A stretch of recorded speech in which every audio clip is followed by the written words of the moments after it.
You do it. Welcome back to the Social Distance Podcast. We've got the three of us together. We dissect a few things, actually. We talk about the Giro, go deep into the weather, we go deep into DS battles again. George talks about his recent training camp and preparation for Tour of Switzerland and potentially the Tour de France. Where's Hog Dog at? He's ready to go by the sounds of things. What else do we talk about? We didn't even talk about that. You should just shoot that in. Yeah. We literally didn't talk about that. No. True. We definitely did talk about DS. Biffo, you almost come to blows with a former teammate. Why don't we let them find out what we talked about? Exactly. You know? Yeah. This is always cracks me about this intro. It's like, let's tell them. You hated it. Just listen. They can just listen. We talked about cycling. We talked about a heavily focused cycling show and the use of the word fuck. Like, share, subscribe. Let's just run the intro and wing it like we always do and see what comes out of it. Let's get ready to rumble! Front kick. Just getting bored and dance move chat. My radar's going pretty hard at the moment. I think we should. Will you shut up, man? That escalated quickly. We're going to need to get some more qualified guests on this show, eh? I love it how that, like, we're just, me and George are like midway through a conversation, like, so what are we going to talk about today? I don't know. And then Jonesy just hits the intro. We're like, I guess we'll just see what happens. Yeah, but they're the best shows, mate. The best shows are the ones we don't plan, which is pretty much every show. Yeah.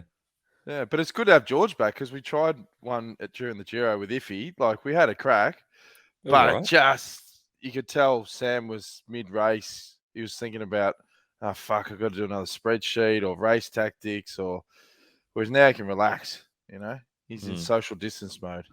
His head was definitely on becoming another YouTube sensation with motivational speeches. Yeah. I saw that. I saw this motivational speech. I think a lot of people did. And I went, like, real, like, warning signs started flashing in my head. And I just got this, like, fear that this was going to turn into another one of the cooking video things where, you know, he gets a sniff of fame from one video and it just becomes he builds his identity around, like, being a motivational speaker in the car. Yeah. Did you try a couple more and they just didn't take? Like, how did it go after that? Nah. I didn't even, like, all a bit of a blur that.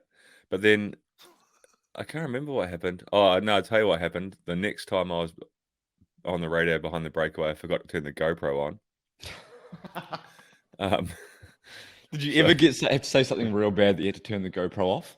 Like, I remember, like, finishing, I was like, oh, I said some good stuff there. And they're like, oh, yeah, sweet. And they're like, went in and they're like, I was like, oh, fuck, I forgot to turn it on. Why do you used to do that all the time? But the worst thing was, like, I said turn it on or turn it off? Turn it off. Like, I wouldn't have any footage. Because he was about to say something real sinister. Well, yeah, I think, periods of the race, you go, I'll turn that off because I'm going to give such and such a spray or whatever. And then you forget to turn it back on. Yeah, well, I didn't worry about that because I was also, like, our video dude, Craig, he's the man. I was like, he's not going to stitch me up. So he's not going to throw anything out there that shouldn't be out there. But, like, I even said to him, I was like, mate, you've got a message, send me a message. So, like, because I had my, like, Garmin watch on, so, like, I'd see the notification, like, turn the GoPro on. It's like, you've got to send those, and, like, even send me a reminder 5 minutes later, because, like, don't be afraid to, like, remind me because I'll forget. So he did it, and then I was like, okay, GoPro, and then, like, I was like, oh, it's not the time yet. It's like in about 5K we start this climb, like, that'd be a good time. So I waited, sent them a reminder, turned the GoPro on, like, oh, it's we're 1K from the climb. Forgot. Oh. Wait, but is the GoPro are they still running pretty limited life? Yeah, I think so. I think they just want. Yeah, they must do. You can get charges. Like when I did Paris-Roubaix, I had 7 hours of GoPro vision. You can run a charger from the cigarette light. Oh, who is this bloke? Amateur. Well, maybe it is good to have a guy that you can trust. Some work. Yeah. It is good to have a video guy you can trust. I remember I once did an interview with my team. Video guy, reporter, videographer, and then was just like completely cooked after the stage, and was guys that I'd been around for 3 weeks at this point, and like with my mates, I was kind of having a laugh with them, said something very like, "How you going?" That Is that the Landis one? you would never expect to see the light of day. Next minute, I wake on Twitter and I'm just getting fucking abused from all sides. You got to be careful. Because the team manager had gone, "Oh, that was funny." Yeah, it was funny between friends. It's not funny on the internet. It's not funny that let's put that out to how many million people.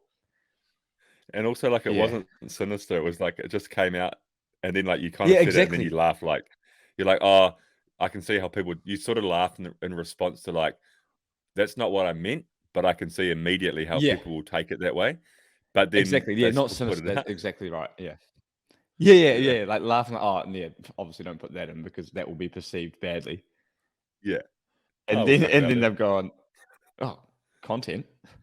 Yeah. Oh, I remember the next stage on the team feed, like hiding on the start line from reporters. You're like a bodyguard. It's funny how like you've got enough issues in the race, right? Mm. And then the last thing, this happens to me a little bit sometimes, and you can see why it's forced people down into seclusion. Some people, because like you've got enough going on, stress of the race, results, whatever, and then you're just like lying awake at night, and then there's something you said in an interview, and you go, "Oh, fuck," like how's that going to be taken? Just like suddenly it just hits you at 3 a.m. and you're just going, "Oh no!" Imagine that line out of context. Do you reckon this podcast like has given us more freedom? Because people who watch the show will realize that like we aren't sinister people, but we just like to, always relax with what we say. But you know that we're not sinister, so like you can do a little bit more in the medium. Be like, "Oh yeah, that's just but that's boys. George, it's just the boys." Oh, it's just a few racial slurs, just the lads.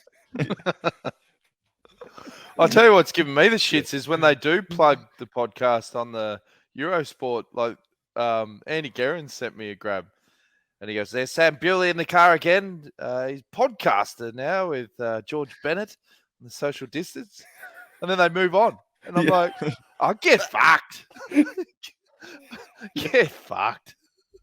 Like the third wheel. You're like the spine of the show, and they still just don't mention you. Like the show wouldn't even exist without you.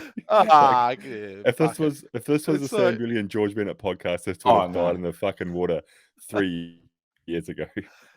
We tried that. I know, but I've got to accept that. Like, you guys are the stars. Like, I'm just here every now and then when you want to talk about what we're going to talk about, press the intro. It's those little 1% rolls. And talk about ruining $10,000 of toothpaste on your first day at the job. Yeah. Well, I did buy something. I always talk about going down rabbit holes on, YouTube, and I get these ads on Facebook all the time. Like, it's always listening, and then it structures ads going, "Oh, I know what Jonesy wants. Shit that he doesn't need, but if we say it's 40% off, he'll get it." This is my latest one, boys. It's called a tuxie. It's like a hoodie with trackies, but it's all one. Like it's mate. What is that? What the fuck is that? It's a tuxie. What fucking awesome. It's awesome. You're wearing a one piece you're essentially wearing the bib short, the cycling bib short. It's a onesie that looks like a twosie. So you not get claustrophobic in that? No, it's great. But how do you get in? Why do I need to go for a piss? You gotta zip through, like you've got to climb into it this way. And then it zips up like once you're in. So what's the advantage? I have a problem where my crack would randomly appear, like I go down, do up shoes or whatever. I don't have that anymore, and I don't get that draft. Like it's just comfortable. Hola. Yeah. Talk amongst yourself. Hola. Yeah, it's nothing like the old classic George mid-show phone call where he goes, "Oh no, you keep going, like just move on." But you don't get the drip. He's pressed for time. He's like, "Boys, I've only got 40 minutes, 45 minutes," but I'll just answer a call like midway through the show. This has happened before, and it wasn't received well. This is the end. Yeah, it's the end. But the best thing about this, you think mentally that's not going to work. Why do you need a one piece? I don't know what it is, but it's so much more comfortable. Lounging around the house, material's great. They're not a sponsor of the show, so this is a legitimate review. Fuck no, that And they will never be a sponsor of the show. There's no way I'll endorse. I mean, I've sunk to some pretty low levels, but I'm not endorsing something like that. Well, you haven't tried one yet. I think if you tried one on, you might be different. You like sloth and Bewls. I've seen your fashion sense in Girona. You'd love These one targeted of those. ads. I've just missed whatever you've been talking about, but these targeted ads the other day popped up a real weird one. We were talking about I was at training camp and we were talking about a guy that had lost the plot a little bit and one off season, went down the, he's in alcohol based. He started getting out of control. His life was getting worse and out of control. And then for the next sort of like 10 days, I just got targeted rehab ads. Did you? Because we'd had a conversation. Yeah, because we had a conversation about a bloke that had gone down the rabbit hole on the alky. Yeah, crazy, eh? I said to someone the other day, I was thinking about like getting a dog, like a miniature sausage dog, and then I thought about it. I thought, nah, better not. And I'm still like, I'm 41, but I'm still worried about getting a grilling from my parents. Like, they'd probably be, not angry, but just disappointed because dogs are like a lot of work. And then, I start getting all these ads for miniature dash hounds and videos of miniature dash hounds. So you bought one? Yeah, I'll pick it up next week. Get it a onesie. Get a little taxi. Yeah. How was training camp, George? Cold. What's happened? It's everywhere. Went to Sierra Nevada for heat training. Cold. It's bad, in Europe. I felt powerless to complain because of the Giro. You know what I mean? Like that looked really horrible. It was interesting watching the Giro, because like, do you know what's cracking me a little bit about the Giro was, I don't know what's changed on Twitter, but something's changed in the last, I don't know, maybe month, 2 months, 3 months, something like this, where I now don't have just who I'm following. It's all this suggested for you that's always coming up. It's always, and the problem with that is what people think that I want to see is a bunch of fucking nufties complaining about how shit the Giro is. And I thought the Giro was just like what do they want? It was so cold. It was so grim. How do they? What are they thinking? Yeah, and like it was, the race changed so much when Remco went home as well. Like all of a sudden, it was just like this dude who was probably going to attack the living daylights out of every single time it went uphill, even if it didn't make sense. To guys that are a little bit, like two teams that are heavily calculated in what they're doing. Like Jumbo, like they knew like Roglic just needed one day, and he was going to try it all on one day. It was either going to work or it wasn't. And like, and then the weather was like, it was cold, man. It was so wet and cold. But like, aside from that, it's like, it's been a long time since we've seen a Grand Tour where almost every single breakaway was successful. Like, which actually made it good for like a lot of people. It's just two different type of race. People are winning races. Yeah, exactly. It's just like, okay, it's not the GC guys going head to head every single day, but it's still exciting racing, just in a different format. I had to laugh at G when they said to G like, old pros are criticizing the riders for basically not racing hard enough, right? And G obviously famously just replying that, they did a lot of things back then that we don't do now, Yeah. And okay, I agree. You can't just say, on one hand, you can't just go, oh, well, some of you guys took drugs, so you don't have a valid opinion. I think that you can't just write that off. But you could see like he was fucking frustrated by like how much criticism the people who hadn't participated in modern cycling, who don't realize like, back then, maybe you would have raced in the cold, whatever, it was about when they shortened the stage. Actually, it was like, you guys aren't prepared to race in the cold weather. And he said, well, we're not doing what they used to do. But Yeah, it is dangerous to write off everyone's opinion because some of their peers obviously were on the gear back in the day. But what the other thing that I really like fucks me off is when old generation or people who haven't been part of cycling don't realize like how much harder the sport is in terms of not just like how it's raced, but like, yeah, back then it wasn't also 6 months on the road with 3 different altitude camps here for one race. It wasn't weighing your food every day. It wasn't skim folds every day. It wasn't lactate every day. It wasn't like the pressures of cycling today did not exist in the same way. It was like, yep, eat some pasta, go to the first race of the year, you shit house, you sort of ride your way into form. You're not out doing like everyday VO2 efforts. You're not out. And it's just like, so don't try and say that the people at the Giro weren't as hard as the people. You're not winning hard enough, or they're not riding hard enough as the people that used to ride. You know what I mean? Yeah, yeah. But like also like in the breakaways were winning because for a couple of reasons. Like, well, the weather plays a part in it. Secondly, the Derek G was in them all, and he's the world's strongest man.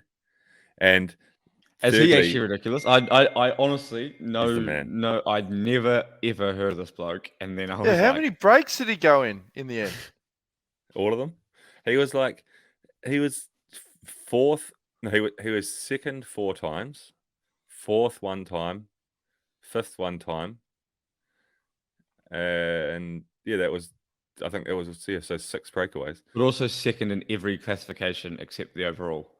No, Yeah, Fuck. yeah. Second in the sprints, second in the mountains classification, second in some other classification they have at the Giro. They don't have any other race in the world. oh, TV, this is a TV real bizarre classification. classification. It's weird. Yeah, it's We like, were, mate, like, so it was so weird. Like, I still don't understand this classification. So Derek was going to win it for what we thought. So like,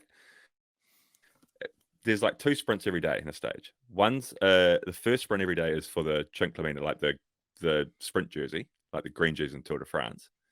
And then there's also points for that at the finish line, of course.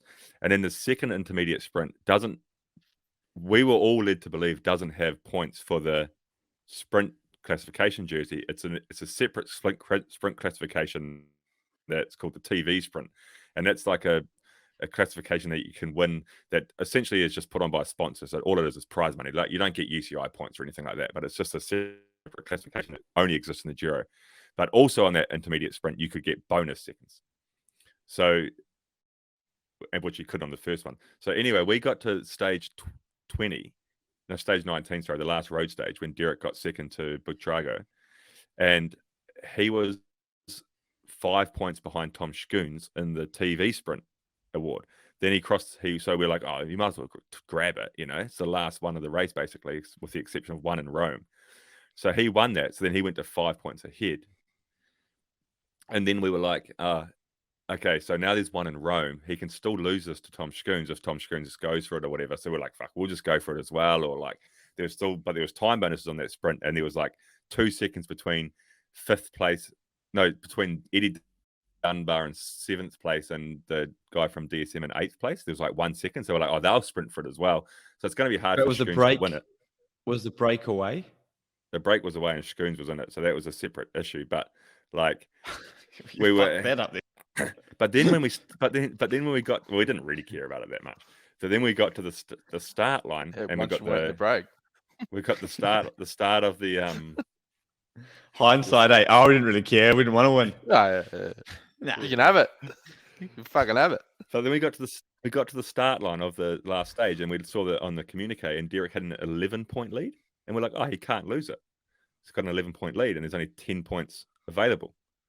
So we were like, oh, he's sort of. So then we started, and we're like halfway through the neutral, and I was like thinking to myself, I was like, how has he now got 11-point lead? Like, he only had a 5-point lead, and there's only been a time trial since. And we're like, no one took points there. Like, Derek didn't take points there.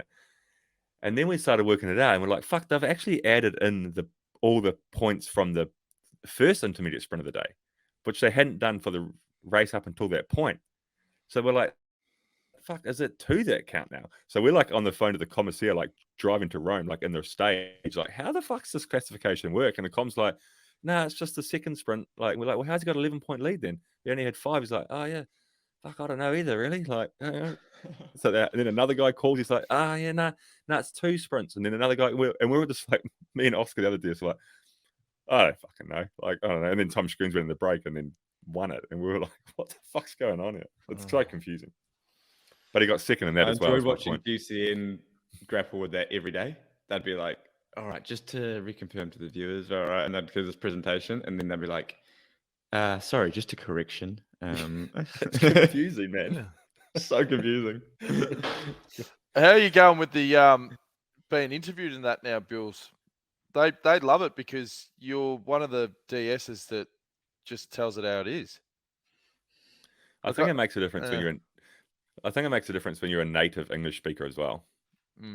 Like for an English, for like Eurosport that's broadcasting in the UK, like it makes sense to have a native English speaker. Not that the other sports directors don't speak good English, but I think it makes a difference. I don't know. But as we've seen, like the Europeans, particularly the Belgians and Dutchies, don't know when it's inappropriate to drop F-bombs live on TV. But they do it all the time. So there'd always be that element of like, keep it clean. And then they'd always say like, we went fucking full gas, huh? And it's like, He's done it. He's done it. Peter Weaning. Weaned on. But I had this conversation with communications media boss, and I was saying to her, I was like, because when they put that clip up, the team put that clip up of me in the car, they were a bit, well, I don't know if they were concerned, but they were like interested to see the reaction to the swearing, and there wasn't any. Like it was a positive reaction to that video, and I said to her, I was like, but surely now, within reason, the word fuck has become more globally accepted across the board. Like I think Depends that it's on a word how that you say. If it's context, isn't it? But passion fucks are fine. Aggressive fucks are red flags. Like if it's a passionate fucking come on, you can't say you fucking wanker. No. Yeah. Probably that. I feel like we've probably just. I think we've covered this before on the show. It's globally accepted. Like I think that it's more. Yeah, I think you're right. Do you know what I enjoyed though about this? Going back to this video was so people probably like we've based a lot of chat around this video. It's a video of you telling a guy not to be a nice, not to roll with the 2 other guys that were going to win the race. So 3 of them in front. You're basically saying you don't have to be a nice guy for 7 Ks of your life. Sit on the wheel. And they're obviously abusing him, and he's like, nah. And you're saying to him, you've got to be an asshole. Just don't work with these blokes. It's your only chance. And I loved it. Was like a really well articulated motivational bit. And then all that comes out on the TV from Sebastian Verwick, the guy that you were talking to, is, I ain't doing shit. Is that what? It's so good. Eh? So I haven't seen it. I saw that. I saw that on the coverage, but I haven't seen the context of Bewls in his ear. That's great. Yeah, no, yeah. Well, Have you not seen it? I put 2 and 2 together. No. I'm assuming that's how he communicated to them what you were saying. Yeah, like, it was well articulated.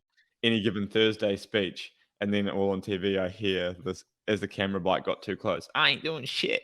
Yeah, that blew up here in Australia because everyone's going, "What a legend!" Tells it as he sees it. When really, full credit goes to Samuel Bewls. Yeah. Nah, full credit goes to Seb because it's easy to say from a car, but it's fucking hard in practice. Like because no, it's not. I love sitting on people, and but then it's still hard because like you're still the guy who's in the firing line, and who's the one who's copping the. He wasn't copping abuse because, like I know Tom's and he wouldn't abuse. I genuinely think those 2 guys would have understood the situation. Like, why would he ride? You know. But at the same time, of course, they're always going. Everybody in a situation like that is going to say like, "Do a turn, do it." Like, why aren't you fucking riding? Yeah. And like, oh yeah, I'd try to bully him into riding.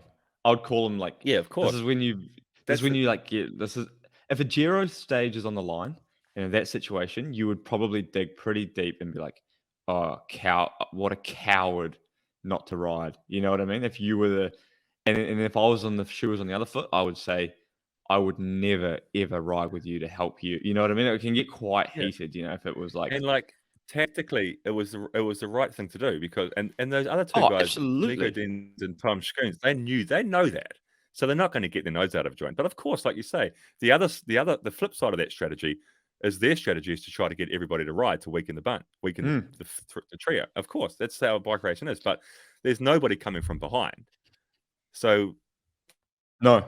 if Do you know what? I had a lot I'm of not fucking riding. a lot of unwritten text messages to you like I wanted to give tactical advice, and I never sent them because I was riding them like, oh mate, and I was like, he's watching TV as well, like.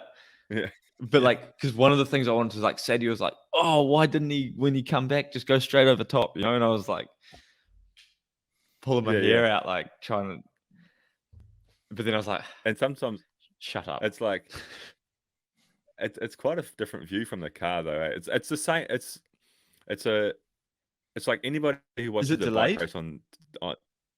Yeah, 20 yeah, seconds it's not too bad actually. It's not too bad. So like, if you watch the Italian feed, it's actually like pretty good. It's a few seconds, but it's not like massively delayed.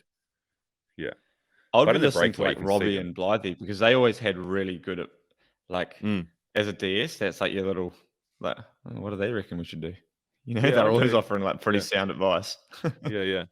No, they are. It is quite interesting to listen to them, like because they will come up with ideas. Yeah. Well, those two in particular are very good. Like Blythe often has like a great point. Was that last time we all spoke? We were talking about like biffos within the team cars with the DSs, and did you have any run-ins where they're going? Put your guys on the front. Fuck off. I had one with Bramati from Quickstep, who's like a legend. I love yeah. He's a legend though, this guy. He's such a legend. But he's like passionate. He's such a passionate Italian, and he's a good sports director, but like he's a fiery, passionate Italian sports director. But like I fucking love him, I've just got a soft spot for him. Like I don't know why. And he's always so nice to riders in the peloton too. If you're getting hooped, he's always like the guy that gives you a Coke and a. But also, like I do love his passion, and like, but like I'm like so we had the stage in Napoli, the stage when Clarkey got caught like 300 meters to go, and I was driving the first car that day, and it was the first time I'd really driven the first car at the Giro, and and I'm still very, very green with the etiquette and driving a car on the convoy and everything. I sort of understand what to do, but like I'm not as quick as people because I've never done it before.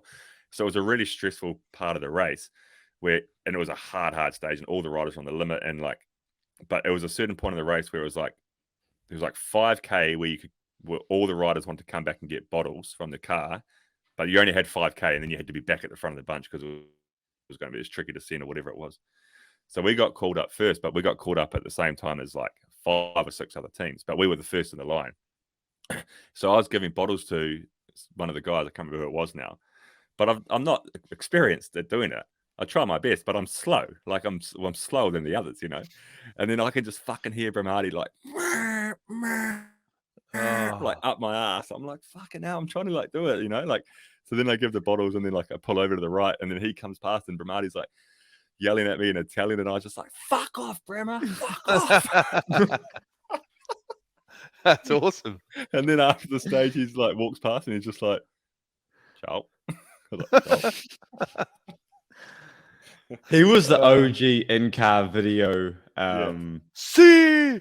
Yeah. He's crying. I think it was in Trenton one, was it? Yeah.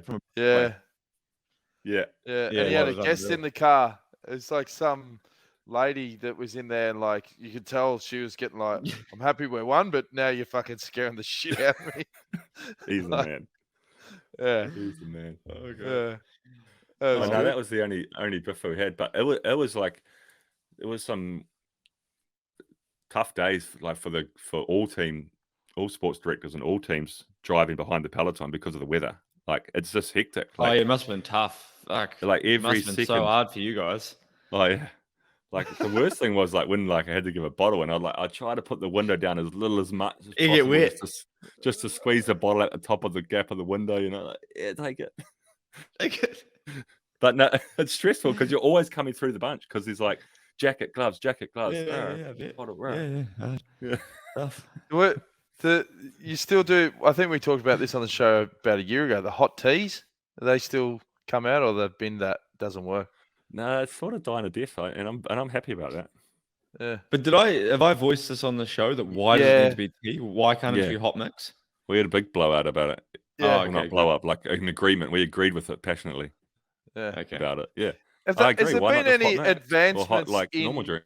in jacket technology, like to keep the riders warm or anything? Or are they still running the same shit for the last 10 Same years? shit. I reckon they've gotten getting colder better. because people were like, no, I reckon it's like aerodynamics is more of a thing. Yeah, true. Like before, you could ride around with like a Gore-Tex swan dry on. Yeah.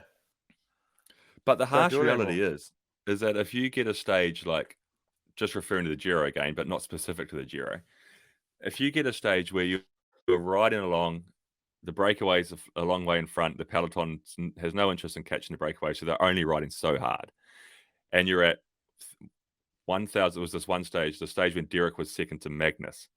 It was like they're at 1,000 meters on this like plateau.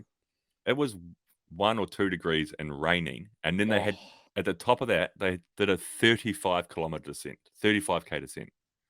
So it doesn't matter. It doesn't matter what you're fucking wearing in terms of cycling clothes. You can't be warm. Impossible. This just gave me horrific flashbacks to the time I went to the Giro to ride GC a couple of years ago, for my life, and just ran into the exact same weather, and I was absolutely powerless. Like it wasn't like, oh, I lost 10%. Like, and here's a little insight for you. We were on training camp in Sierra Nevada, and it was cold, like really cold. And which is unheard of. It's normally 40 degrees, and that's why we go there to do heat adaptation. And there was one day we were riding, it was pissing with rain, and we had to do we were just doing base value. So you just do like 15 minutes at 6 watts a kilo, you do a lactate test, which 15 minutes at 6 watts a kilo is really easy. Normally it's like, it's not well, easy. I couldn't do it. For me, it's for when you're my weight, it's not that hard. You know, like we should do it it's below threshold. And then I got a little cold and started like, not even that cold. And then I couldn't even do 6 watts. Like I lose 40, 50 watts for 15 minutes because I can't even puff. Your heart rate can't go up. You can't suffer. You can't hurt yourself. And you're just pushing. And you're like, do you know what you need actually? Do you know what you need when it's cold like that is a tuxedo or whatever the fuck Jonesy's wearing. Tuxie. What's it called? Tuxie. Fucking like, tuxie, mate. Should do that in the cycling version. 100%. 100%. I actually got one in the cycling version the other day from Core. Like, you know, the Core body temperature things. With it, they send this sweatsuit. So it's like, it's a onesie that you put on. Climb into. Yeah, it's a zip up, but it's a one-piece thing. And the idea is that you put it on and you go on. This is actually the most like unhygienic. It's kind of like this. Have you seen these home saunas that you buy and you lie in your bed? They're fucking gross. Terrible. Who likes them? The jockeys like to make weight. And then there's a new doco on Conor McGregor. He uses it to cut weight for fights. No, but this is what I'm talking about. It's like a sleeping Sweatsuits. bag. Yeah, it's a sleeping bag. I watched this Conor one. He's in like a little tent Dome thing. Yeah. These ones are like a sleeping bag you climb into, and they try and make it look like pretty clean on the ads by using like an attractive lady lying there, like you know, in the coffin position, and then they miss out the part where you have to pour out like 2 liters of your own sweat that you've been sitting in. Why would you do that, eh? Hey, you mentioned Magnus Corp before. I struggle, not struggle, but it's weird for me when you see someone that you remember when they first came to Green Edge and how green he was. This young kid coming from a small island near Denmark. You know, I used to give him haircuts and he'd give me like a bottle of beer. And then he was just known as that funny dude around Girona who would always wear denim shorts. To now he's like, he's a rock star, mate. Like I see ads pop up all the time with Gillette shaving cream and all these top end ads where I'm thinking, well, okay, he deserves it, but also I think there's an element of it's great to be a good cyclist in a country like Denmark. Mm. You know what I mean? Like there's this sort of, if you were to pick your top country where you can be like the Scottie Pippen behind like Vinegar, that Denmark's got to be up there because you got some Yeah, good because they companies like with good it. cash. Yeah. They like it. There's cash. Whereas I feel like if New Zealand ever has a really good cyclist, like really, like world beater, Mm. I don't feel like they would be. It No, wouldn't be like you'd- you wouldn't be still- getting deals with Fonterra. What would be the No. best endorsement you get? Say if you, George, pinch stages at the Tour de France, or got the results like Maggie got, what would be the best corporate deal you'd be able to snag in New Zealand? Manscaped. Probably. Like Kleenex wipes for your gooch or something. I always I always thought that a good brand association for me would be New Zealand eggs, and then have the tagline "No eggs, no legs," and then the vegans, Oh. though. The you get vegans. involved with but you get some cycling legs on there, close up on Mate, there. You get You've involved with seen the tagline "No eggs, no legs." you've seen on this show, like when you put it out, then you go, "Oh, we couldn't get Springsteen tickets." What happened? Yeah, There's someone from the New Zealand egg industry is 100% listening to this. mate. There's That's a it. bulk shortage in New Zealand. They changed the rules 10 years ago. How's this? They changed the rules 10 years ago. They said in 2023 we're going to scrap. You won't be allowed to sell caged eggs. It has to be free range or range. semi-free range. I think Right. it's one. It's not completely free range, but you're not allowed battery hens or something. Anyway, everyone knows this for the last 10 years, and then suddenly this year they're like, "Oh fuck, we forgot about the rule," and there's just been a massive egg shortage. And then of course in New Zealand, every time there's a shortage of anything, all the hoarders come out. Oh yeah. And so they start hoarding eggs. Freezing And them. then yeah. Speaking of no eggs, no legs, when we used to race in Belgium, there's a Belgian beer called a Leffe, and it's like a blonde beer, and we used to call it Leffe legs. Yeah, so you have like one for each leg the night before a race, 2 beers, 2 Leffes, and the next day you'd have Leffe legs. That's great. Yeah. Yep. They're like That 10%. was the weren't start of they? the end for you, wasn't it? Then I was like, oh, and then from there I only drank in even numbers. Yeah, that is a weird thing. Did you know this, Jonesy? That he will only drink in even numbers. I So he will never remember have hearing one it beer. once, yeah. Yeah, Yeah. he'll never have 1 beer or 3 beers. It'll be like, oh, I have to have 2. And if he has 3, he has to have 4. That's There's a good. tipping point where I don't like get that. to like 13 and go, oh, I got to have 14, you know? And then if he gets Like, to 10, it has At to that go point, I up in lose tens. track. So it's either 10 or 20. Yeah. The problem with having a bit of OCD, or a little bit of autism, you just start clicking when things. Weendog was like that with the audio in his car. Like it had to be on level 17 or something, and that was it. I had to be odd numbers. Oh, all right. Yeah. Oh, Weendog was at the Giro. Yeah. Yeah. I'm gonna have to give him a buzz. It was funny when that stage when Clarkey and DeMarchi got caught with 300 meters to go. It was like I was following behind Clarkey, and Weendog and Dave McPartland were following behind DeMarchi. And we got pulled out actually because it was so close. But then like when we came across into the deviation after the finish, like because like DeMarchi stopped rolling with Clarkey like a few hundred meters to He flinched go. first, no? DeMarchi DeMarchi flinched stopped first. Which like at the same time you can understand why he would do it because he was probably I going would to have. I wouldn't have ridden that far with him. I would have known that Clarkey would have absolutely humped me in a sprint and stopped rolling 20k before that. And then there's always the argument like, oh, just rolling seconds better than getting caught. But like at the same time, that's not how you think when you're trying to win a race. So anyway, Also, DeMarchi's got enough seconds, Yeah, and so I understood what DeMarchi was doing because anyone with half a brain would have done the same thing, knowing they're going to get beaten by Clarkey. So anyway, we crossed the finish line, and like the Greenidge car or the Jayco car was parked, like stopped there with McPartland and Weendog in it, and I pulled up next to them, and I just like went like that, like for those who are listening, just like threw my hands in the air like that, and then drove off. And then like I could see their brains like tick over, and then the car fucking sped up next to me, like as if they were like wanting to Bewls go. is giving us shit. Bewls is like, fucking why don't you fucking ride, you know? Did you wind down your window and call them cowards? So they like came up to me coward. real hot, and Windog's like, what? And I was like, fucking shit, eh? Like 300 meters short. And they're like, oh, yeah. Fuck, good ride, man. Oh, Queen Dog. That's when you should have said cowards. I'll tell you, that would be. You should have put your little finger up and gone like this. Cowards. That would be a very evenly matched pub fight. Weaning versus Bewley. No, I wouldn't go near him. Oh, I reckon it'd be close. No. I reckon it'd be close.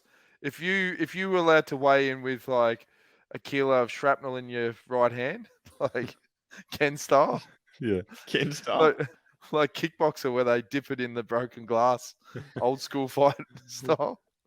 Bloody close. Jeez, this Conor McGregor doco's got me. It's a pretty full on thing, eh? When you put two people in a cage and say fight until one of you, and there doesn't appear to be a heap of rules, right? Obviously a couple, but watching that, I've never really been into MMA, but like, do you think MMA fans there might be a little bit going on there? Like, I watched that and I was like, oh, it's interesting, but I had a little bit of recoil, you know? I was a little bit like, oh, fuck. Like, the fascinating thing about the whole UFC story, right, is the make or break of that organization in their very first year when Dana White, basically, they were having these, like, because it's all like part of this model that clearly he's works. the big bald guy, no? Dana White. Bald guy. And so in the initial days, like, it was ticking along, but they'd run out of cash. And the was guy this Rage in the Cage, or what was it? What was it? What did the it used to be Ultimate called? Fighter. They had Ultimate Fighter, yeah. So what happened is they basically needed $5 million just to keep him afloat. The guy investing it goes, "No, mate, I'm out. I'm pulling out. I don't want to do it anymore." He goes, "All right, well, fuck, that's it. It's over." Then at the last throw up the stumps, he goes, "Right, we need 10 mil, and that'll be it. That'll be the last money we ask from you." He goes, "All right, well, here's 10 mil. What are you going to do with it?" "All right, we'll do a TV show." So they did come up with the Ultimate Fighter, pitched it to everyone, and everyone was like, "Nah, we're not running that shit. Forget it." One network said, "Yes, we'll do it," like the Blokes channel or whatever it was, but we got no money. So we can't pay you for it. And they go, "All right, how about we run it? We'll give it to you." Long story short, they get to the final fight and the ratings would touch and go. The first fight lasts 5 minutes. They're like, "Fuck, we got 2 hours to fill. What are we going to do? We're going to stretch this shit." They stretched it out, and the final fight turned out to be one of the most epic fights of all time. They ended up giving both the guys contracts, and that saved the UFC. And then they bought up in Japan. There was like the underground mobs were getting involved with their version of it, and the Yakuza. They wanted to pull the pin. UFC bought all their stuff for content, and all their stuff just feeds a content stream to go into pay-per-view. And so they were when they'd have fight nights with boxing, they'd put free UFC nights on to combat it, and then that'd just feed this machine. But now UFC it's obviously massive. Massive. Is it bigger than boxing or no? Yeah, I think. But do you know what I mean about people who are just a little bit too into it? You know, they're watching it and they've got like a little smile on their face, and someone's just getting the shit out of them, and they're just like, I can't do it. I always is a little bit. How you going for me? I like boxing, but I don't watch UFC. Doesn't do it really for me. What are you doing next, George? Swiss. No, another one before it. Cantons or Gippigan, or it's got about 6 different names. This race that I'm going to. Canton. That's like Chinese sauce that you use here. Canton. Yeah, Canton sauce. Yeah. It's a good race. Argyle, Canton, Argyle, GP, Gippigan. Yeah. And then Swiss. And then we'll see. And then maybe the tour. Maybe not the tour. Yeah. Maybe not. The Spot Dog going to tour? Yeah, he's good. I'll tell you what, that was a treat for me. Came to camp, I didn't know what was going to show up. He's good. Good. Was he there? Yeah. Just for the last 5 days of me. Oh, okay. Did you talk to him about coming on the show soon? What's the latest? He's still keen? Oh, he can't. He's got a sore wrist. Fuck off. You promised the listeners, mate. You're not letting us down. We don't care. We can talk to Pog whenever we want. Like, we'll get his number. No worries. You should have done it at camp. You should have done it at the camp 2 up. Yeah, Sam was at the Giro. Fucking bullshit. Here we go. Yeah. Listen to All it. right. Next show, can we do like a Tour de France preview with the Pog? That will get. Oh, I tell you plenty of what. I tell listeners. you who's not going to be at the Tour de France. Stephen Kreuzwick. Hot off the Yeah. press. Yeah. Why is Man. that? Broken pelvis, broken Crash at collarbone. Dolphin. Broke his... Yeah. Oh, Do you know There's this a few- happened? a few This happened in casualties. 2020. He was in our tour team, and he had a fucking bad crash, really bad crash in the Dauphiné. And he tried to, and he'd done the whole build up with us, like all of training camp, Tour de l'An. Like we'd been in camps together for like 3 months. It was just insanely built up. The last one crashed out, and I'm pretty sure Jumbo done the same thing. 2 training camps already. Go to Dauphiné, second stage, boomfa. And it was just a shit crash, apparently. Apparently, it was just like a nothing. I didn't really. But there was a few casualties from the first stage of Dauphiné, like Ethan Hayter as well broke his collarbone. Tour's probably in doubt. Shit. Is that collarbone? Yeah. Krast, Steph Krast was out from Total, I saw. What's worse, Does that mean crashing Hayter's out of the out of the tour or tour? crashing out of a preparation race? I don't know. Collarbone. Preparation race. How far's the tour away? 3 weeks. I mean, Hamilton, Probably you know how pretty he gave fucking go. the spiel about how, like, cycling's harder now? I'll take that back when Hamilton rode the Tour de France with a broken collarbone. So, Yeah, but it can't have been that broken. yeah. But I don't know, 3 weeks. I mean, in practice, you probably could do it if you had the surgery done. Chuck a plate on the bad boy. I'm sure not a single doctor in the world would agree with that. Sign off, I don't know. But 10 yeah. days, you'll be good to go. Yeah. All right. That'd be disappointing, though, if Hayter's not there. That'd be shit house. But Yeah. anyway. All right, boys. Lock- I'm out.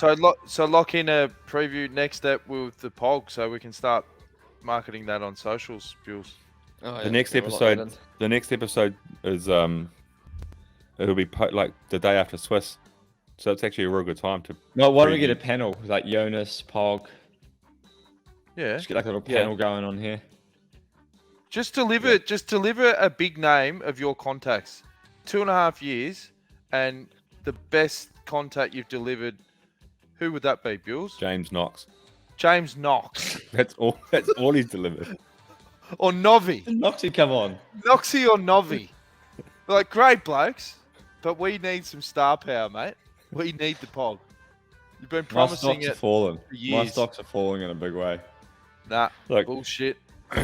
if you get to the first rest day of the tour, and Pog's a minute 15 down on Vingegaard, feeling the pressures of the race, just get him on and we'll talk about it. Exactly. Bewley can give him a motivational speech. We got a few Well, I gotta- fucking strings in the bow, mate. I got enough hurdles trying to get to the tour at the moment. I don't think that'll. It's not looking good. Sure, you actually before you worry about getting Pog on, you just focus on turning up yourself. Yeah, Yeah, actually. Yeah. Sorry, we don't want to add to your stress, mate. You just sort your own shit and life out and get that cherry right. And then if you are going to the tour, then you'll be in a better headspace and we'll get the Pog on. All right? Yeah. Sound like a plan? All right. Okay, boys. I gotta go. Speaking of doing good, I gotta go for a bike ride. Good on you, mate. Good to see you, George. Good to see you guys. It's been a while. Yeah. Yep. That's it. Enjoy. Thanks for All right. listening. Cheers.